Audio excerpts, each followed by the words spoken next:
Muy buenas noches, queridos amigos. Gracias por estar un viernes más de este curso básico de doctrina espírita que está siendo impartido, dictado, dirigido por Álvaro Vélez Pareja de la Sociedad Espírita de Cartagena. Gracias a la Sociedad Espírita de Cartagena, gracias a mensajeros, a sembradores del camino, perdón, y bueno, Fusenda, que hemos ideado este curso y gracias a Dios hemos contado con esta gran aceptación a nivel nacional y a nivel internacional también. Entonces, vamos hoy con la clase 22, el Centro Espírita, como ya lo pueden ver en la imagen. Y antes de iniciar, como toda reunión espírita, vamos a iniciar con una oración. Le vamos a pedir a nuestra hermana Miriam de Valle de la Sociedad Espírita de Cartagena que nos haga la oración inicial.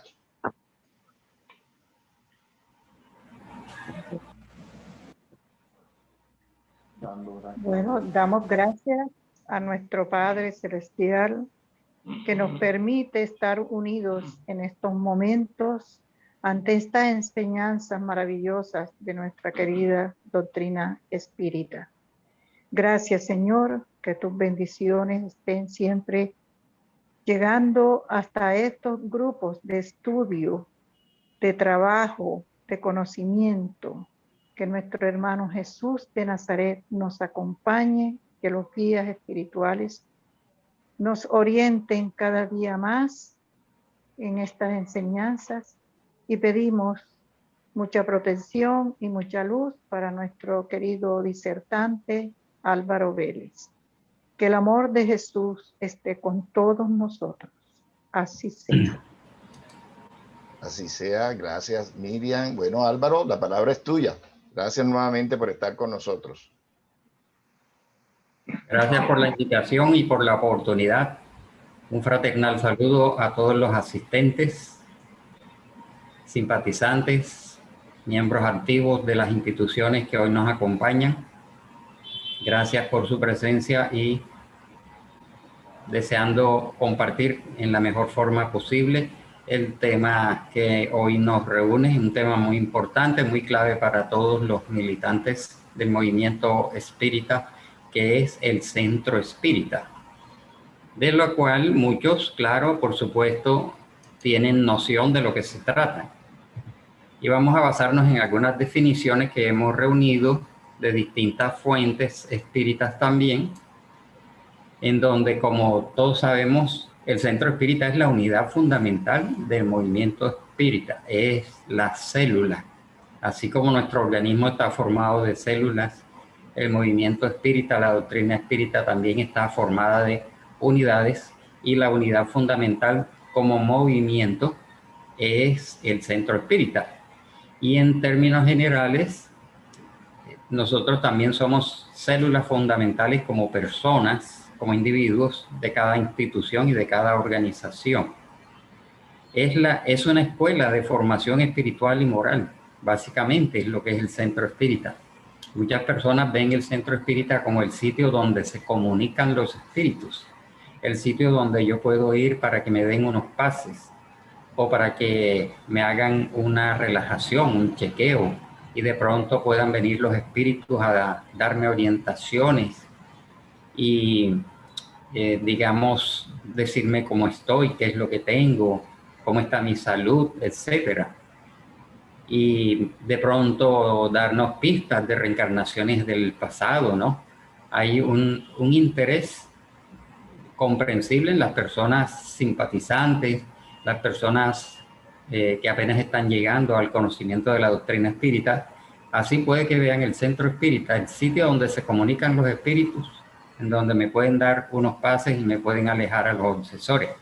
Pero básicamente es una escuela de formación espiritual y moral organizada y estructurada o orientada según los fundamentos, las enseñanzas y los principios de la doctrina espírita. Es un puesto fraternal, casi que un puesto de socorro, una oficina del mundo espiritual, como la califica André Luis en el libro Los Misioneros, los Mensajeros Espirituales, para todos los que llegan con el propósito de obtener orientación, esclarecimiento, ayuda y consuelo.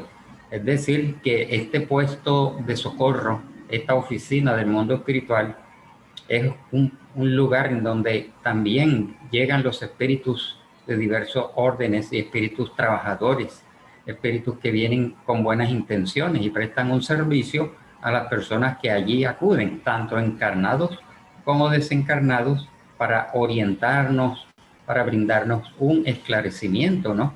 Una ayuda, un consuelo, de acuerdo a la problemática con la que nosotros lleguemos.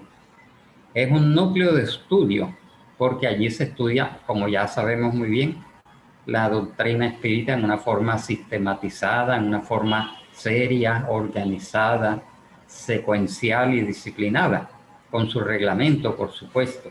Es un núcleo de fraternidad, de oración y de trabajo. Aunque son frases cortas, muy repetidas, contienen una gran enseñanza, porque siendo una escuela para el alma, uno de los fundamentos que debe pautar y estructurar las relaciones interpersonales entre todos, los directivos, los miembros, los simpatizantes, los trabajadores y los pacientes que llegan, debemos tratarnos con fraternidad, debe predominar la fraternidad, y si esta no existe hay que cultivarla y trabajarla. Allí se hacen oraciones, se trabaja con base en las enseñanzas de Jesús a la luz de la doctrina espírita. Es la casa donde los niños, los jóvenes, los adultos y los ancianos tienen la oportunidad de convivir, estudiar y trabajar dentro de los principios espíritas. Esto quiere decir que, guardadas las debidas proporciones, cada centro espírita tiene sus características, tiene sus actividades, tiene sus reuniones, y en algunos pueden haber escuelas infantiles, escuela juvenil, grupo prejuvenil, y en términos generales la presencia de adultos y personas de mayor edad en donde pueden convivir, estudiar, trabajar, enmarcados por supuesto dentro de los principios doctrinarios. El otro día veíamos también, tratábamos el tema de la diferencia entre una reunión mediúnica organizada y bien orientada y una reunión mediúnica no bien orientada. Es en aquellos que practican la mediunidad en cualquier sitio, por el hecho de que tienen la mediunidad, utilizan esta facultad para establecer comunicación con el mundo espiritual, pero de una manera espontánea, de una manera indisciplinada, no estructurada y no amparada por una institución. Ese es el mediunismo. Pero en el espiritismo se practica la mediunidad con Jesús y Kardec, la mediunidad dentro de unos parámetros morales, unos parámetros sociales y doctrinarios muy bien encaminados. Es la oficina de trabajo que proporciona a sus trabajadores y frecuentadores oportunidades de ejercer o ejercitar el mejoramiento íntimo. Como habíamos visto, la misión del espiritismo, y una de esas es procurar nuestro mejoramiento íntimo, nuestro crecimiento espiritual, nuestra reforma moral, a través de la vivencia de las enseñanzas de Jesús y Kardec.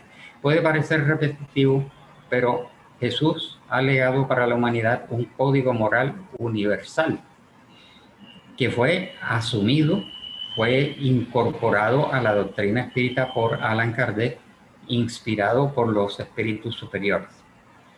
Entonces, la vivencia de esas enseñanzas son las que dirigen nuestros pensamientos, nuestros sentimientos, emociones, conversaciones y conducta.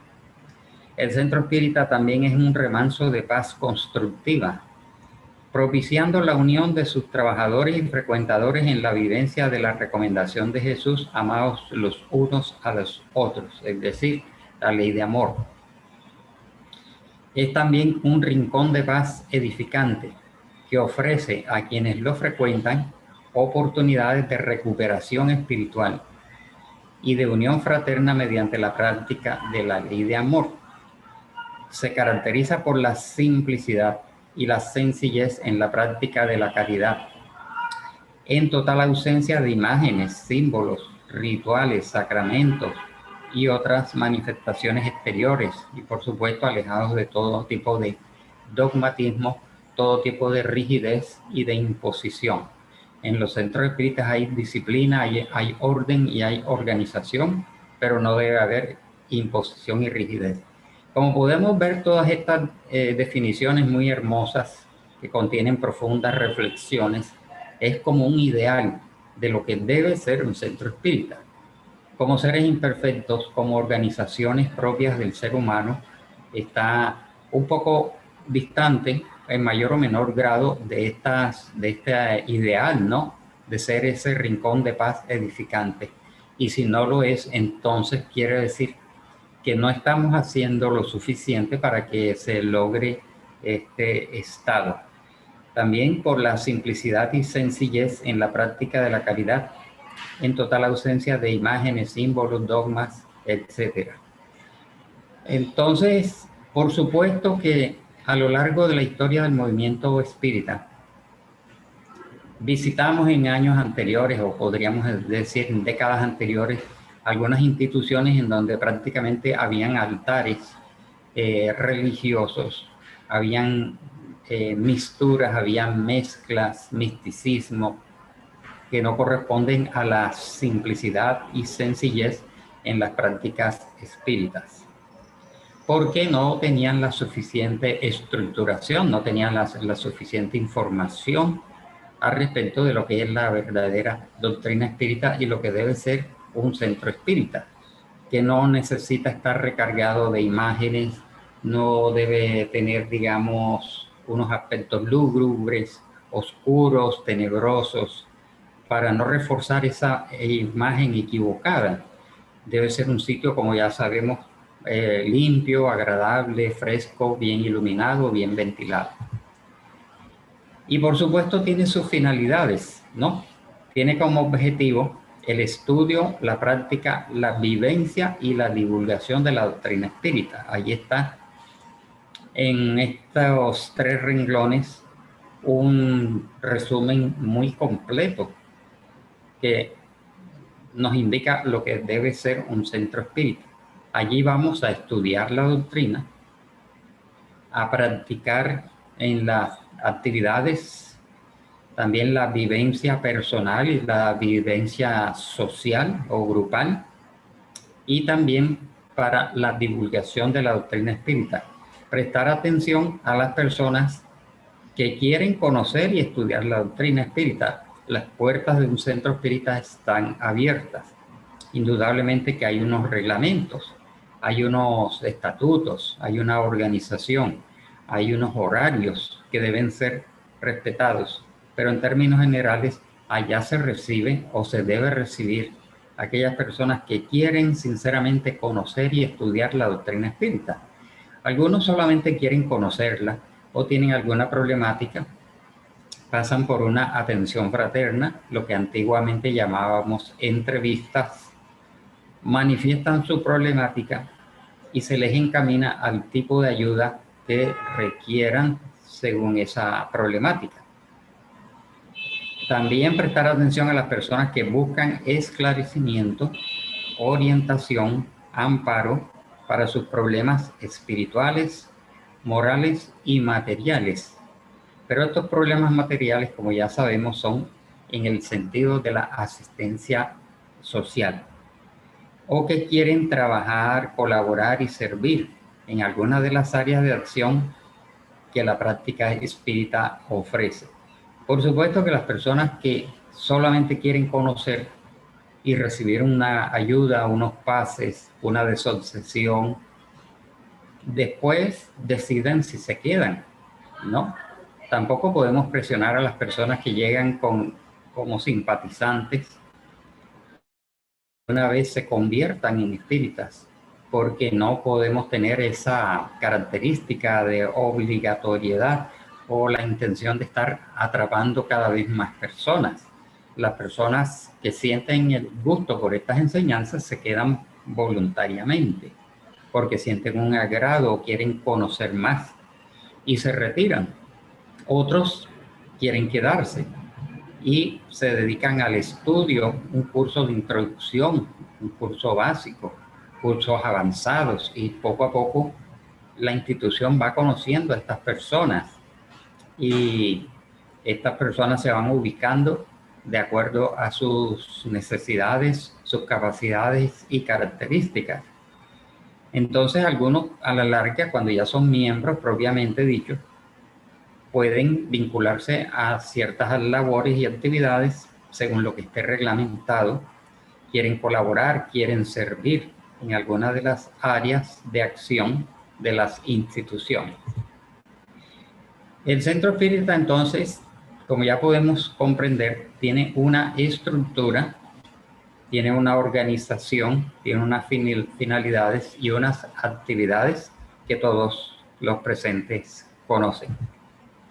Y tiene dentro de esa estructura y organización unos órganos directivos, casi como una empresa, pero una empresa de características espirituales y de características sociales, inspirados por la enseñanza espírita.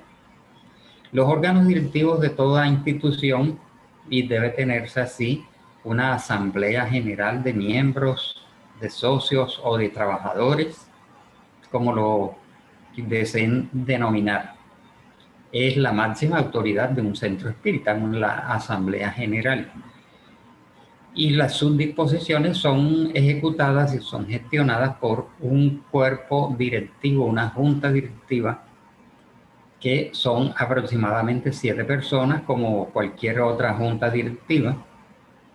Puede también formarse un consejo directivo integrado por los directores de los distintos departamentos. En los manuales de orientación de Confecol se habla de 3 niveles de instituciones espíritas, ¿no? Grupos pequeños, grupos medianos y grupos numerosos. Las instituciones pueden llamarse centros, instituciones, sociedades, fundaciones, de acuerdo a sus características. Y las que están más organizadas forman unos departamentos de trabajo que tienen unos coordinadores. Cuando esos coordinadores se reúnen, forman un consejo directivo al cual también se integran los miembros de una junta directiva.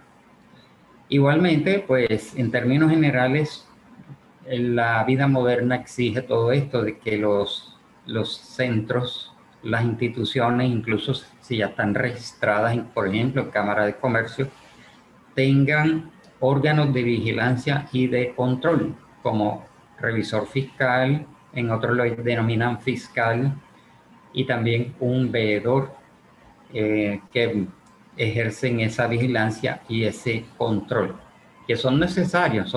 Es saludable tener todas estas estructuras en mayor o menor grado. También va a depender, porque si es un pequeño grupo de estudio o si es un centro espírita de pocas personas o que tiene un par de años de haberse organizado o fundado, de pronto en un principio no va a tener todos estos elementos, pero en la medida en que vaya creciendo en cuanto al número de miembros y se vayan multiplicando las actividades, por supuesto que es necesario tener estos órganos directivos y estos órganos de control. Como ya sabemos, y en esto se han estado dictando desde hace mucho tiempo en las organizaciones espíritas nacionales y regionales, cursos de capacitación, como hemos visto, y toda institución, por supuesto, debe tener su registro legal, su personería jurídica, que en algunas ciudades es registrada en las gobernaciones. Generalmente es una cámara de comercio. Es bueno tener entonces como institución un registro legal, conducidos por unos estatutos, un reglamento interno, un organigrama a la vista del público, unos departamentos según las actividades a las cuales se dedique la institución. Esos departamentos pueden tener secciones y, por supuesto, sus respectivas actividades. No quiere decir que todos los centros espíritas tengan que tener los mismos departamentos, ¿no? Porque normalmente se habla del departamento doctrinario, departamento mediúnico, el departamento infanto-juvenil, el departamento de asistencia social, departamento de asistencia espiritual, y otros el de administración y finanzas, etcétera, en mayor o menor grado, pero hay unos modelos, hay unas pautas generales que deben ser adaptadas a las necesidades y condiciones de cada institución. Hay actividades entonces administrativas, financieras, tributarias. Las actividades doctrinarias son muy importantes. ¿Por qué son importantes? Porque las actividades doctrinarias son las que nos ilustran, nos informan, nos orientan y nos forman en cuanto a la verdadera naturaleza del espiritismo, ¿no? De la doctrina espírita, su historia, su aparición, sus obras, sus libros, sus principios, fundamentos y enseñanzas. Por lo tanto, el departamento doctrinario básicamente se dedica a la formación y estructuración en cuanto a la propia doctrina. Hay actividades mediúnicas, por supuesto que los centros espíritas no deben tener la mediunidad como su tarea principal, como mucha gente creería, ¿no? De establecer comunicación con el plano espiritual. Y es natural a veces que en centros espíritas que inician, de pronto tengan el afán de tener actividades mediúnicas, ¿no? De la formación y desarrollo de los mediums para establecer contacto con el mundo espiritual.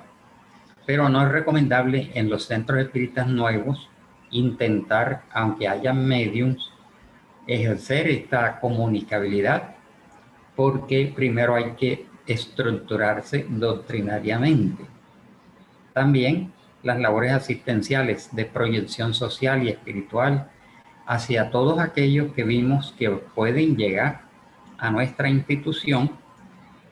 El conocimiento público de lo que es el espiritismo es importante, como hacen todas las organizaciones y todas las instituciones. Divulgar, mostrar lo que somos y, ante todo, quitar una mala imagen tergiversada, equivocada, imperfecta o aproximada de lo que es el espiritismo y de lo que es el centro espírita. Por supuesto, las actividades infanto-juveniles y las formativas encaminadas a la capacitación de sus miembros. El centro espírita, en términos generales, se rige por una serie de principios y valores que se derivan, que están contenidos en la propia filosofía espírita. En las instituciones hay deberes y hay derechos. A veces exigimos derechos y nos olvidamos de los deberes. Estos dos elementos no pueden estar ausentes de los miembros de una institución, cuáles son mis derechos, pero también cuáles son mis deberes con esa institución. Tiene que haber un orden y una disciplina. El estudio para la formación, sentir el compromiso con aquellos que ya se vinculan específicamente a través de una formalidad y a través de un tiempo de asistencia en donde la persona demuestra que realmente quiere hacerse miembro activo de esa institución. Y poco a poco vamos entendiendo que tiene que haber una vivencia de los principios morales y filosóficos de la doctrina, en donde tiene que haber un respeto de los unos con los otros, ¿no? La benevolencia, la fraternidad, la cooperación, la integración, la solidaridad, la práctica de la caridad, que son, digamos que, principios y valores obvios enmarcados dentro de la doctrina espírita. En términos generales y casi como un resumen, los espíritus nos han enseñado, lo encontramos en las distintas obras, de que el centro espírita es como un segundo hogar. Recordemos que nosotros traemos del mundo espiritual una programación reencarnatoria Y la obligación número uno, el compromiso número uno de nosotros es el hogar, la familia. Es allí donde está nuestro mayor compromiso. Pero el centro espírita también se constituye en una segunda familia, un segundo hogar que no puede excluir ni puede distraernos de los compromisos del hogar, de la familia consanguínea y espiritual de cada uno de nosotros. Es más, en el centro espírita se muestran, se ponen patentes unos lazos espirituales un poco diferentes de los del hogar, porque en el hogar generalmente se establecen esos lazos consanguíneos en donde reencarnan espíritus afines y desafines. Pero a veces encontramos que en el centro espírita encontramos personas muy afines a nosotros, con los cuales formamos como unos grupos y demuestran que somos espíritus que ya hemos estado viniendo juntos en distintas reencarnaciones. De todas maneras, debemos valorar la institución espírita como un hogar. Es una escuela porque allí vamos a aprender nociones y principios y enseñanzas de espiritualidad, a conocer nuestra naturaleza espiritual y todas las enseñanzas contenidas en la doctrina espírita. Pero también podemos llegar como enfermos, no tanto enfermos del cuerpo, porque los enfermos del cuerpo tenemos que ir a nuestras instituciones de salud. Por eso las personas que llegan al centro espírita buscando un tratamiento, se les hace una atención fraterna para ver de qué se trata, digamos, la dolencia, la molestia, la inquietud. Y por principio siempre le preguntamos, ¿bajo tratamiento médico? ¿Ha ido al médico? ¿Qué diagnósticos ha tenido? ¿Ha seguido al pie de la letra las indicaciones? Y le vamos a ayudar con orientaciones y pases. Pero por ningún motivo les decimos que el espiritismo viene a competir con la medicina, ni a decirles, deja el tratamiento, deja las pastillas y deja aquella terapia porque acá te vamos a sanar, te vamos a curar. Porque en el espiritismo, en las instituciones serias y organizadas, no se puede prometer cura. Quédate allí, que aquí los espíritus te van a curar, te van a sanar. Aunque sintamos ese deseo y tengamos esa fe razonada, debemos recordar que están los profesionales de la salud y de la psicología y que en el centro espírita atendemos otra clase de enfermos, de los cuales nosotros mismos somos miembros de ese grupo, porque en cierta forma podemos llegar como enfermos espirituales. Y no es por azar que hemos llegado a esta doctrina, porque nuestro propio espíritu tiene necesidad del conocimiento, tiene necesidad de la orientación y de las ayudas en el sentido de nuestra realidad espiritual. Y es hospital en ese sentido, en donde se brinda una terapia de carácter energético, de carácter fluídico y de carácter espiritual. Y también se constituye en una oficina de trabajo cuando hay esos equipos de trabajo estructurados para las distintas tareas, actividades y reuniones. Sin embargo, como seres imperfectos surgen los conflictos, surgen los malos entendidos, los enfrentamientos y todas aquellas imperfecciones de las cuales somos todavía portadores, y cuando no las superamos ni las controlamos, se pueden constituir en un factor de debilitamiento de los centros espíritas. Y se ha visto a través del movimiento espírita nacional e internacional cómo incluso algunas instituciones espíritas se han venido abajo, se han dividido, se han acabado, se han cerrado, porque los miembros, los directivos, los médiums, los pasistas, los expositores no superaron su personalismo. Por eso dicen algunos autores que el principal problema de un centro espírita y del movimiento espírita en general es el personalismo, cuando el yo sigue predominando por encima de nosotros, por encima de la fraternidad, de la solidaridad. Y eso se proyecta entonces como una sombra. Y cuando se suman las sombras de cada uno de nosotros en una institución, esta institución puede verse seriamente afectada. También, cuando ya tenemos un compromiso, los directivos y los trabajadores, pero no cumplimos con esos compromisos, caemos en la impuntualidad y las actividades cuando se van a realizar y no están los encargados, las personas preparadas o designadas, empiezan a ser reemplazadas por otras personas simpatizantes o que de pronto no están bien formadas. Y esto afecta el buen desarrollo de las actividades. Por supuesto que la maledicencia, la crítica, los rumores, las murmuraciones son un factor de mucho debilitamiento y destrucción de los unos con los otros. Y que por supuesto estamos en la doctrina espírita es para superar esas tendencias que podemos tener, esos vicios mentales y esas imperfecciones. Por supuesto que la envidia, la rivalidad son unos elementos muy destructivos dentro de toda organización. Porque esto que estamos mencionando aquí en este resumen no solamente es aplicable al centro espírita, son todas las instituciones humanas, desde las naciones, los gobiernos y el resto de las instituciones de cualquier carácter.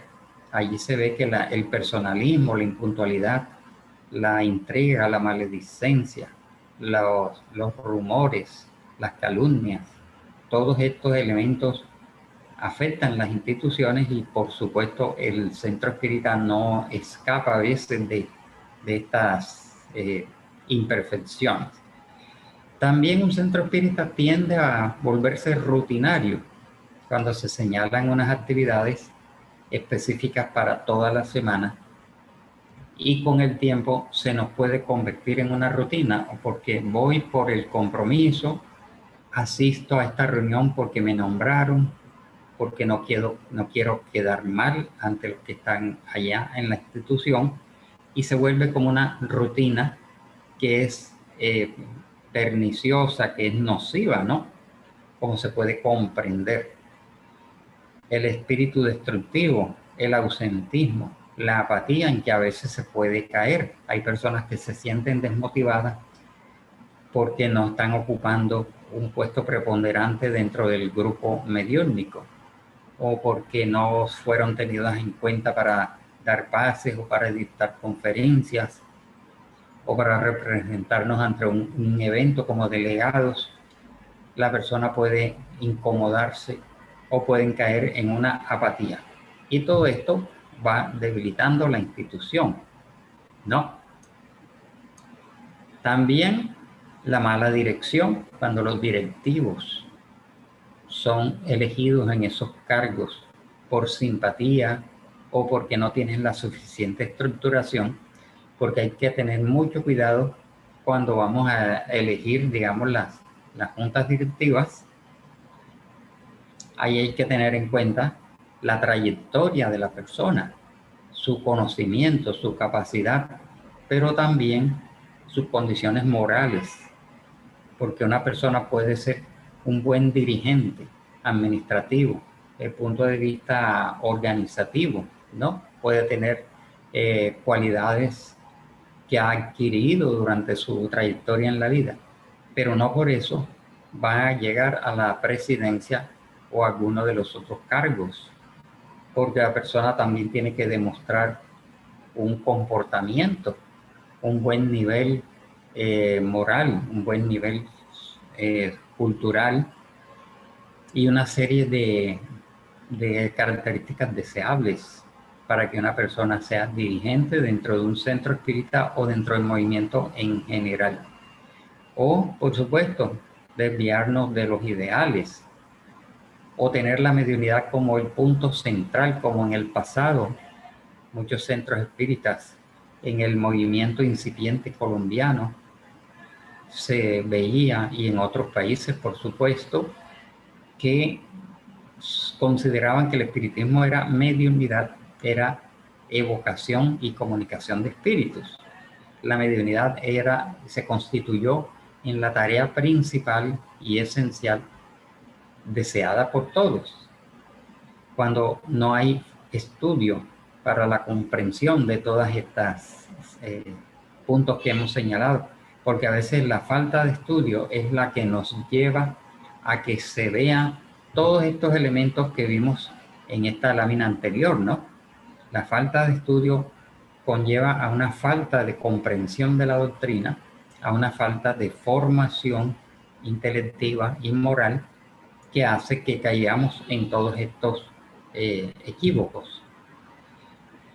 Quedarse solo en palabras, cuando nos convertimos en espíritas verbalistas, el verbalismo espírita, cuando solamente la palabra es lo que predomina, pero las acciones y la vivencia está distante.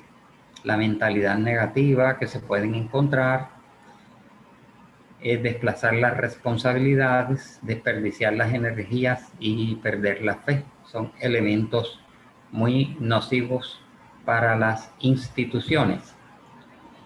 Y en el sentido de ese principio de la ley de justicia, amor y caridad, la fraternidad universal, la ley de amor, por supuesto que debe predominar en este hogar, en esta oficina, en esta escuela y en este hospital espiritual, en donde incluso los directivos y trabajadores también en cierta forma somos pacientes porque tenemos carencias espirituales, pero estamos trabajando en superarlas para brindar nuestro grano de arena en el servicio al prójimo. Por lo tanto, tiene que reinar entre nosotros la caridad, el buen trato de los unos con los otros. Y por lo menos si no hay simpatía, el respeto y la consideración de los unos con los otros. Siendo el centro espírita el núcleo en que se congregan los espíritas con la doble finalidad de su autoperfeccionamiento espiritual y de la práctica del amor al prójimo, la caridad no podría estar ausente de sus actividades y tareas. Entonces, fíjense que nosotros estamos en las instituciones espíritas, actualmente cerradas, pero con actividades virtuales. No olvidar que llegamos allí con una doble finalidad, que es el autoperfeccionamiento y la práctica del amor al prójimo. Allí tiene que estar entonces la caridad de los unos con los otros. Es por esto que la caridad en el centro espírita debe ser practicada primeramente entre sus miembros, colaboradores y directivos, manteniéndose buenas y fraternales relaciones entre sí para la buena marcha y organización de la institución. Esto, por supuesto, es algo que el sentido común y la experiencia nos indica, que primero tiene que haber el buen trato, porque es un contrasentido de que llegan los visitantes, llegan los asistentes, los adeptos a las instituciones y los tratamos bien a ellos, pero entre los directivos hay roces, hay infraternidad, hay malos tratos, hay un contrasentido y esto no da buenas vibraciones ni tampoco da buenos resultados. Asimismo, un centro espírita no sería auténtico si por una parte estudiara y pregonara una doctrina de amor, de fraternidad y de esclarecimiento espiritual, y por otra parte no la practicáramos ni entre sus miembros integrantes ni hacia los simpatizantes, visitantes y necesitados que acudieran a sus puertas solicitando la ayuda espiritual, social, moral y material que estuviesen necesitando. No, tiene que haber una coherencia entre las enseñanzas, la práctica, la vivencia y la conducta y el trato de los unos con los otros. Todo esto nos lleva a la conclusión de que la vivencia de la caridad interna y externa es parte esencial y necesaria de la vida de todo centro espírita, y que sus actividades hacia el público asistente deben caracterizarse por la práctica de la caridad moral y de la caridad material, que Kardec llamó caridad benevolente de los unos con los otros, y la caridad beneficiente cuando se acercan necesitados de distinto orden y se les brinda una ayuda. A esto hay que agregar un elemento muy importante dentro del centro espírita, ¿no? Ese elemento consiste en el ambiente psíquico, ¿no? El ambiente espiritual de la institución. A veces no creemos mucho en las vibraciones, en las energías de las cuales somos emisores. Por eso las áreas de un centro espírita deben ser muy bien cuidadas, porque nosotros como seres pensantes somos emisores y receptores de distintos tipos de energías y de fluidos. Nuestro pensamiento, nosotros por el hecho de ser seres pensantes, estamos emitiendo continuamente ondas, radiaciones, vibraciones de acuerdo a lo que nosotros pensamos. Igualmente, nuestro verbo, recordemos que el verbo es energía, es fuerza, es poder. El vocabulario, que a veces lo podemos descuidar en un rincón del centro espírita porque no ha empezado la charla, no ha empezado la reunión mediúnica, no han empezado los pases, pero estamos por allá en el patio o en la oficina o en el pasillo rumorando, criticando, señalando, indisponiendo, y no nos damos cuenta que a nuestro alrededor hay una comunidad de espíritus desencarnados y nuestra palabra está siendo escuchada por ellos. Ellos están detectando la energía que sale de nuestra boca, que en el fondo viene de la mente y del corazón. Las emociones, los sentimientos, las reacciones son también otro tipo de energías que se va a exteriorizar, así como el ambiente psíquico de nuestro hogar. También hay un ambiente psíquico en los centros espíritas, de acuerdo a lo que pensamos, hablamos y sentimos. Igualmente, nuestras emociones, nuestra conducta y nuestras acciones, nuestra vivencia o no vivencia de estas enseñanzas se constituyen en un tipo de energía. ¿Y cuál es el cuidado y la responsabilidad? Porque hay una responsabilidad que se adquiere al ser miembro de un centro espírita. ¿En qué consiste? En que el centro espírita es una oficina del mundo espiritual. Y como tal, nosotros tenemos que luchar porque esa oficina cada vez esté mejor. Así como nosotros cuando vamos a tener una reunión, una fiesta o una celebración en nuestro hogar, hacemos aseo, perfumamos, nos vestimos bien, estamos presentables cuando llega la visita. El centro espírita también tiene unos visitantes. Hay una población de desencarnados dentro del centro espírita. Allí están nuestros guías, por supuesto. No están siempre, porque ellos desde la distancia también pueden asistirnos, pero pueden pueden acercarse, digamos, el día de la reunión o en los momentos en que lo necesitemos. Están más cerca de nosotros nuestros protectores, pero esos protectores traen a sus pupilos también desencarnados, traen espíritus sufrientes, espíritus ignorantes, espíritus perturbadores, espíritus necesitados. Nuestros mentores espirituales hacen grandes esfuerzos por conducir hasta el centro espírita a muchos espíritus que acaban de ser rescatados del umbral, o tal vez algunos recién desencarnados, otros que tenían decenas de años de estar en zonas inferiores del mundo espiritual y hacen un gran esfuerzo durante años y los llevan al centro espírita para que se ilustren, o los convencen y les dicen, te vamos a llevar a un sitio de amor, de fraternidad y de luz. ¿Y qué responsabilidad podemos nosotros adquirir ante ellos cuando lo que van es escuchar la crítica, las discusiones, las intrigas, los enfrentamientos de los unos con los otros? Eso los espíritus lo van a sentir. Y no podemos creer que porque no los vemos, no están allí. Ellos están perfectamente dándose cuenta de qué pensamos, qué decimos, qué hacemos y qué sentimos. Entonces, también llegan para recibir pases. Ellos llegan al centro espírita a recibir enseñanzas, orientaciones, consuelos, tratamientos.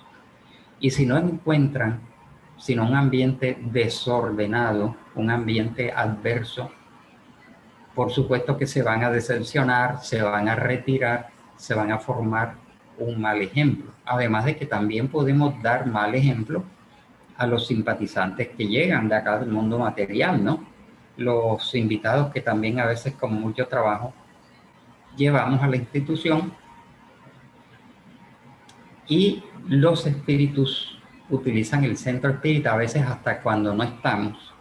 Durante el día hacen ciertas labores, y cuando nosotros llegamos a la institución unos minutos antes de las actividades, ya estamos emitiendo nuestras propias energías. Por eso entonces hay que entrar a la institución espírita con respeto, con recogimiento, con conciencia de que ahí hay unos pacientes, como si entráramos a una clínica, a una oficina, a una escuela.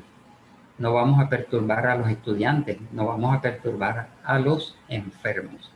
Entonces la responsabilidad doble, tanto con los encarnados como con los desencarnados.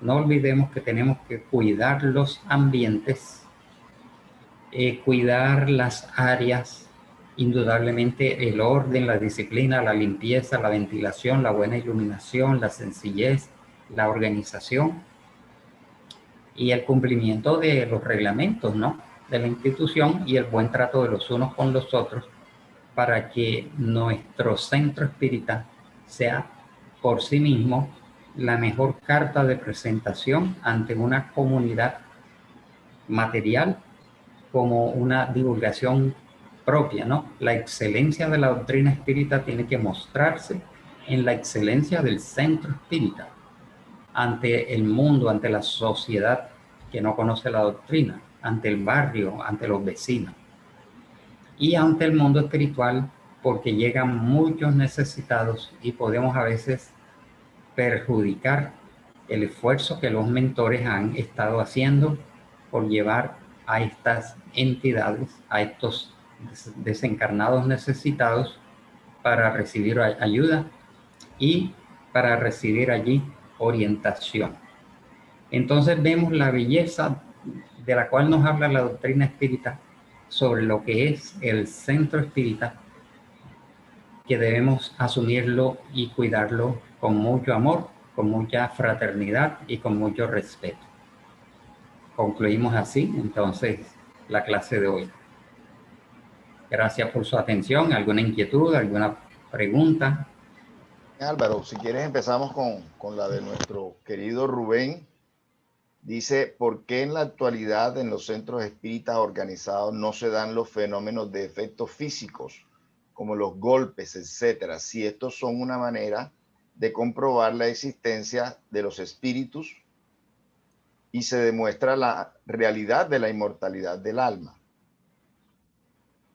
Sí, como ya sabemos muy bien, en los primeros tiempos de la aparición del espiritualismo moderno, no, la palabra pase. Bueno, ahora hablamos del pase.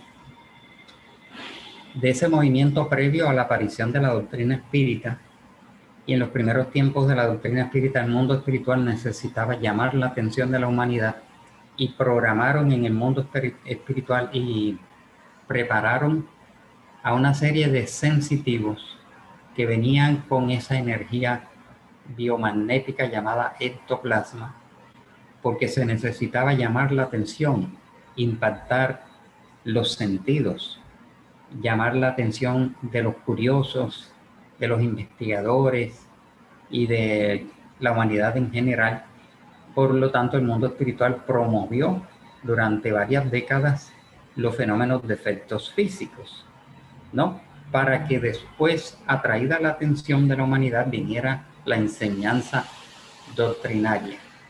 Entonces, el mundo espiritual no está muy interesado en producir hoy fenómenos, porque del fenómeno se basó a la doctrina. Esto no quiere decir que no hayan personas que de pronto no tengan estas energías y que algunos espíritus perturbadores u obsesores, digamos, extraigan estos fluidos para producir ruidos, para molestar, para perseguir, etcétera, ¿no?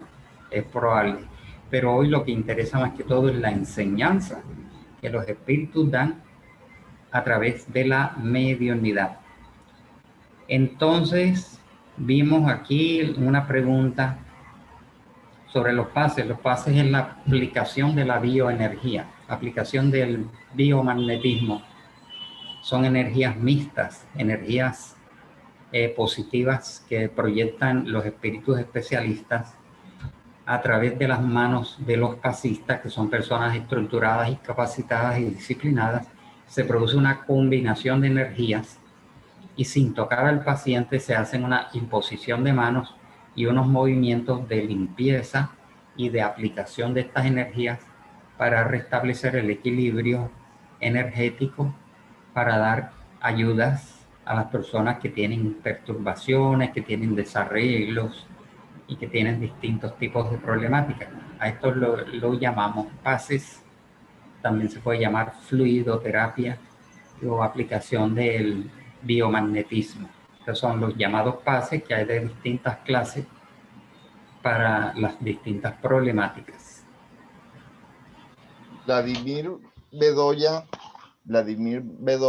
pregunta, ¿el centro espírita puede desarrollarse en la casa donde vivimos o es recomendable que esté en un lugar aparte de donde vivo? No es recomendable desarrollar un centro espírita en los hogares, porque son dos ambientes diferentes. Pero entendemos que, por ejemplo, en la historia del movimiento espírita colombiano, muchos centros espíritas empezaron en los hogares, porque no habían capacidades, no habían recursos para tener locales independientes. Pero empezaron como un pequeño grupo de estudio en los hogares, pero llega un momento en que del estudio hay que pasar a la práctica de la mediunidad, de los pases, las charlas públicas en donde viene mucha gente. Entonces ya el hogar no es un lugar apropiado para esas actividades, ¿no? Hay pequeños grupos que siguen reuniéndose en los hogares, pero siempre va a haber inconvenientes de distinto tipo. Por lo tanto, lo recomendable es tener un local, así sea pequeño, sea prestado, alquilado o propio, para establecer el centro espírita.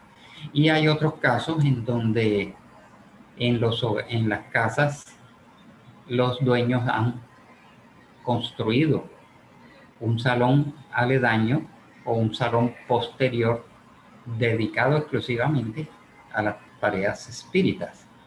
Pero ya el movimiento espírita ha ido evolucionando tanto que ya muy poco se ve un centro espírita dentro de un hogar, entonces ya tienen sus propios locales. Dana Acero tenía la mano alzada, no sé, Dana, si quiere tomar la palabra. Buenas noches, pues ese es el teléfono de mi esposa, pero he estado atento a la conferencia, muchas gracias, muy buena, y tengo una pregunta. En esta época de pandemia, donde se han cerrado varios centros espíritas, pero han buscado la estrategia de comenzar a dar las conferencias de forma virtual, tal como lo están haciendo ustedes. La pregunta es, ¿ahí se reúnen los espíritus en el centro espírita o va a cada casa? Gracias y muy amables. Sí, muy buena pregunta, porque en este año de pandemia y todo lo que sabemos, los centros espíritas han estado cerrados y poco a poco hemos tenido que reinventar y reestructurar las tareas, ¿no? Las actividades. Hay centros espíritas, bueno, que están haciendo, por supuesto, sus conferencias virtuales.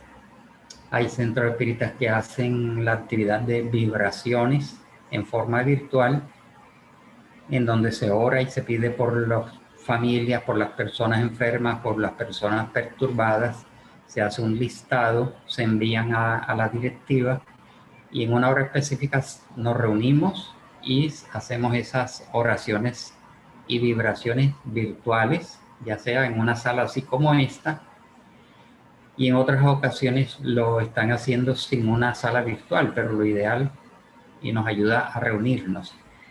Y también seguimos anotando personas para tratamientos a distancia, porque sabemos que hay un gran equipo de espíritus médicos, enfermeras, enfermeros, terapistas, especialistas en el mundo espiritual, que cuando se pide por los hogares, ellos se trasladan a esos hogares y llevan allá las ayudas energéticas.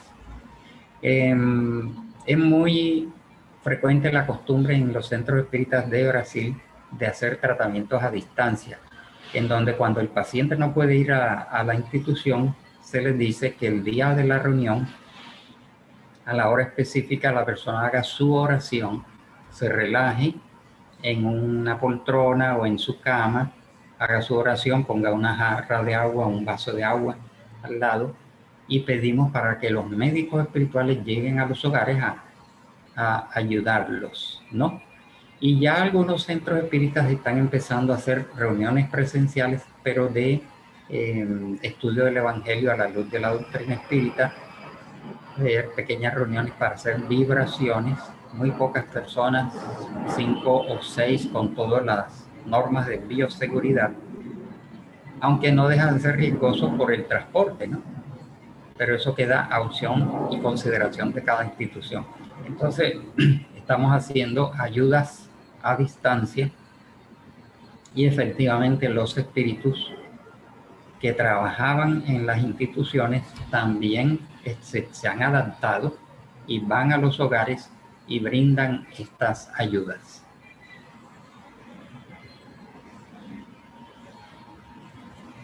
Bien. ¿Entendido? Álvaro, ya estamos en tus manos, ya te toca decir si aceptas otra pregunta o definitivamente ya empiezas el cierre con tu oración inicial. Bueno, alguna... Sí, tengo tiempo, unos minutos más para un par de preguntas, se puede decir.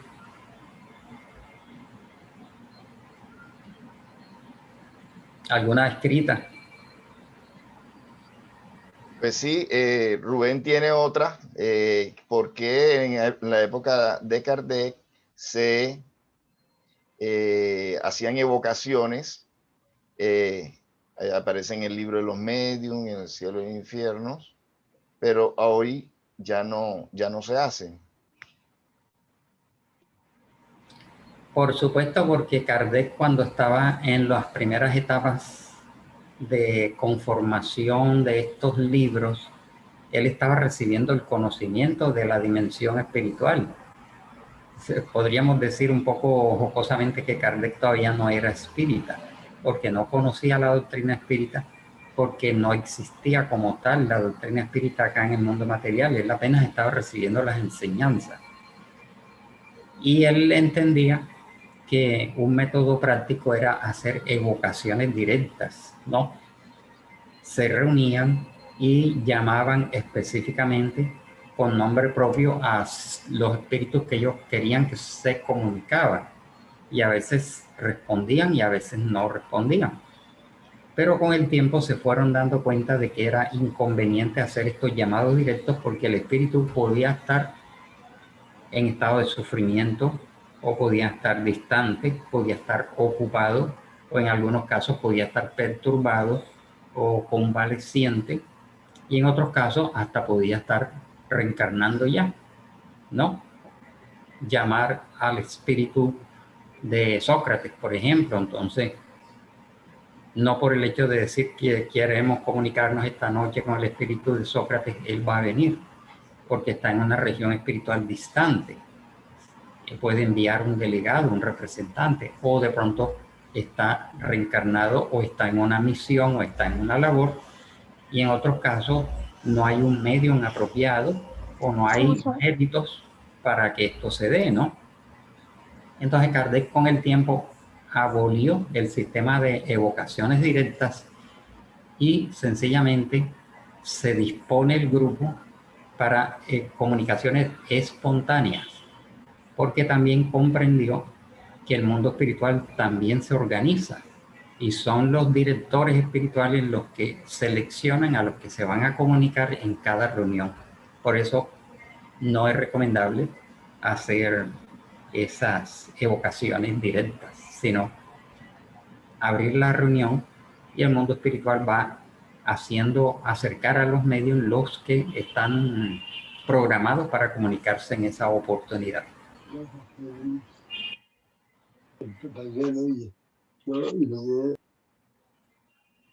Bueno, entonces nos estamos viendo el próximo viernes. Me disculpas, quería, sí, adelante. qué pena en la pregunta que hace también Rubén Hernández, otra pregunta que hace que si por solo asistir al centro espírita solo se beneficia a aquellos que van o de forma indirecta se benefician los demás seres queridos. Por eso es interesante no dejarla pasar. ¿Se benefician solo los que van o qué? Solo se beneficia a aquellos que van o de forma indirecta se benefician los demás seres queridos.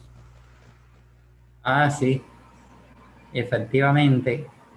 El primer beneficiado es el que asiste al centro espírita porque reciben una carga energética, una carga fluídica más directa, porque está en un ambiente espiritual, energético, en una forma presencial, ¿no? Pero si esta persona viene de un hogar en donde los espíritus saben que hay una problemática en su hogar, aprovechan esa presencia y ellos también indirectamente van a ayudar a ese hogar porque se está pidiendo por ese hogar. El mundo espiritual es muy amplio, no es estricto de que porque no vino no recibe, ¿no? A veces hasta recibe más el que uno que se quedó en la casa porque está enfermo, está en cama, en silla de ruedas, etc. También sabemos que los espíritus van en las noches a los hospitales, a las clínicas y a los hogares, y allá hacen pases, hacen tratamientos directos cuando la persona lo necesita y lo merece, sin que la persona vaya al centro espírita. Entonces, el mundo espiritual superior es muy sabio, muy amplio y muy fraterno al respecto. Buenas noches.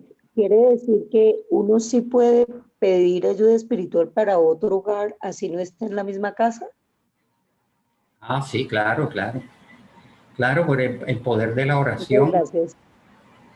El poder de la oración y de las vibraciones, nosotros podemos pedir por todo el mundo, por todas las personas, ni siquiera que las personas lo sepan o crean que lo necesitan, ¿no?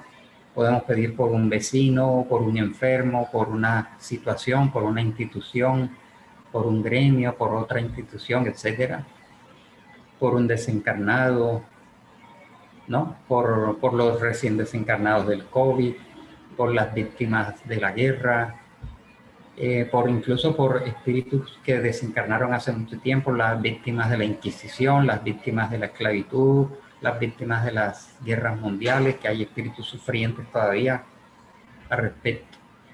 Entonces uno puede pedir por otra persona, por otro grupo, por otra familia, y la oración si es sincera y es sentida, Dios y el mundo espiritual superior acogen ese pedido y canalizan las ayudas. Bueno, ¿algo más? El próximo viernes estaremos viendo el tema, el libro de los espíritus. Vamos a dedicar unas clases a recordar el contenido la importancia de cada uno de los libros, el libro de los espíritus, el libro de los medios, el Evangelio según el Espiritismo, así, algunas obras para ir poco a poco concluyendo este curso básico de doctrina espírita. Gracias, Álvaro. Bueno, muy bien. Estamos, ¿cuántos? 27. Llegamos a ser 32. En estos momentos estamos 27. Bueno, muy bien. Entonces, concluimos por hoy. Vamos a hacer la oración de agradecimiento y de pedidos al mundo espiritual.